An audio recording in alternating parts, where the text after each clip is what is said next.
अगर आप हॉरर और रोमांच से भरी कहानियां सुनना चाहते हो तो हमारे YouTube चैनल डेविल की दुनिया को लाइक और सब्सक्राइब करें। ऐसे ही न्यू न्यू इंटरेस्टिंग कहानियां सुनने के लिए बेल आइकॉन को दबाना मत भूलेगा।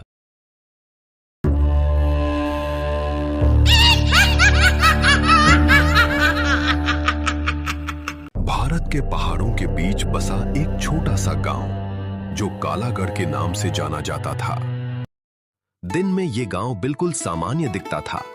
बच्चे खेलते, लोग खेतों में काम करते और शाम होते ही हर घर में दीपक जल उठते। लेकिन जैसे ही रात के 12 बजते पूरे गांव पर ऐसा सन्नाटा छा जाता जैसे समय रुक सा गया हो। कोई भी घर से बाहर नहीं निकलता। ये डर किसी भूत से नहीं बल्कि जंगल के बीच खड़े एक काले दरवाजे से था। वो दरवाजा किसी दीवार से जुड़ा नहीं था, बस अकेला, सैकड़ों साल पुराना और हर रात बिल्कुल 12 बजे अपने आप। गांव का सबसे बुजुर्ग आदमी दादाजी हरिराम बच्चों को कहानी सुना रहा था। हरिराम धीमी आवाज में बोला, अगर कभी जंगल में वो काला दरवाजा दिखे तो उसकी तरफ देखना भी मत, क्योंकि जो उसकी आंखों में देखता है वो कभी पहले जैसा लौट कर नहीं आता। बच्चे डरकर एक दूसरे को देखने लगे। तभी अचानक बाहर तेज हवा चलने लगी। घर की खिड़की अपने आप खुल गई। सब डर गए। हरिराम तुरंत खिड़की बंद कर देते हैं। आज फिर 12 बज गए। अगले दिन एक सफेद कार गांव में आकर रुकती है। उसमें शहर से 5 दोस्त आए थे। आरव यूट्यूब वीडियो बनाता था। निशा कैमरा संभालती। कबीर, सिया और विवान ये तीनों कालागढ़ आने के लिए बहुत एक्साइटेड थे। वो भी उन दोनों के साथ यहां आ गए। आरव कैमरा ऑन करता है। दोस्तों, आज हम भारत के सबसे डरावने जंगल की सच्चाई पता करेंगे। अगर यहाँ सच में कोई भूत है तो आज कैमरे में कैद होगा। गांव वाले ये सुनकर घबरा जाते हैं। हरिराम उनके पास आते हैं। बेटा, वीडियो बना लो, लेकिन जंगल मत जाना।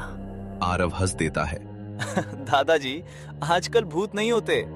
हरिराम की आंखें गंभीर हो जाती हैं। भूत नहीं, उससे भी बुरा कुछ है। सब दोस्त हंसते हुए चले जाते हैं। शाम होने लगती है। 5 दोस्त कैमरा लेकर जंगल में पहुंचते हैं। पेड़ इतने ऊंचे थे कि सूरज की रोशनी भी जमीन तक नहीं पहुंच रही थी। चारों तरफ अजीब सी खामोशी थी। अचानक किसी के दौड़ने की आवाज आने लगती है। सब पीछे मुड़ते हैं, पर पीछे कोई नहीं होता। निशा कैमरे की स्क्रीन देखती है। तभी वो घबराकर बोली, आरव, ये पीछे कौन खड़ा है? सब पीछे मुड़ते हैं, पर उन्हें कोई नहीं दिखता। लेकिन कैमरे में दूर एक काली परछाई दिखाई दे रही थी। जब कैमरा नीचे किया तो परछाई गायब हो जाती। फिर कैमरा उठाया तो वही परछाई फिर दिखाई देती। सभी के चेहरे का रंग उड़ गया। वे जंगल के बीच पहुंचते हैं। उनके सामने एक विशाल काला लकड़ी का दरवाजा था। उस पर अजीब निशान बने थे, ऐसे निशान जो किसी भाषा के नहीं थे। चारों तरफ कोई दीवार नहीं, सिर्फ अकेला दरवाजा। कबीर हंसता है। बस यही है? इतने दूर हम ये देखने आए। वो दरवाजा छूने जाता है। अचानक तेज बिजली का झटका उसे हाथ पर महसूस होता है। उसका हाथ अपने आप पीछे हो जाता है। तभी सिया घड़ी में समय देखती है।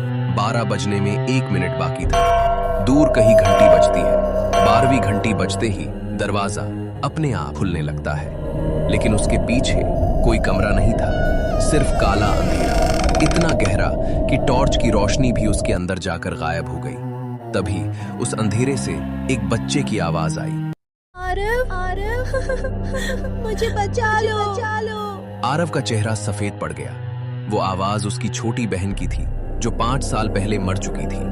आरव कांपते हुए बोला, ये कैसे हो सकता है? और तभी अंधेरे से एक छोटा सा हाथ धीरे धीरे बाहर आने लगा। अगले भाग में क्या 5 दोस्त दरवाजे के अंदर जाएंगे?